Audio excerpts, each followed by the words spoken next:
Hello అండి, welcome back. ఇక్కడ మేము పోయిన సంవత్సరం ఇండియా వచ్చినప్పుడు ఆల్రీకి చాలా హోంవర్క్ ఇచ్చారనమాట. వాడు హాలిడేస్లో హోంవర్క్ చేయాలి అని అంటే, దట్టు ఇండియా వచ్చిన తర్వాత అక్కడ హోంవర్క్ చేయాలంటే చాలా బద్దకిచ్చేవాడు. అప్పుడప్పుడు చేసేవాడు కానీ కొన్నిసార్లు బద్దకిచ్చేవాడు. కానీ డాడీ వాడిని పక్కన కూర్చోబెట్టుకొని చేపిస్తుంటే చక్కగా అన్నీ చేస్తున్నాడు అనమాట.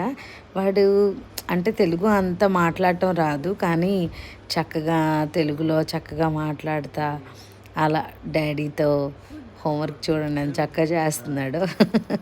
వాడికి హోంవర్క్ చేయడం అంటే మంచిగా ఉండి అంతా అంటే మంచి మూడ్లో ఉంటే మాత్రం ఫాస్ట్గా చేసేస్తాడు. లేదు అని అంటే వాడిని బ్రతిమలాడలేక విసుగొచ్చేస్తే నాకు తెలిసి అందరి కిడ్స్ అలాగే ఉంటారేమో. ఎనీవే, అది మాత్రం చాలా మంచి మంచి మెమరీ అన్నమాట.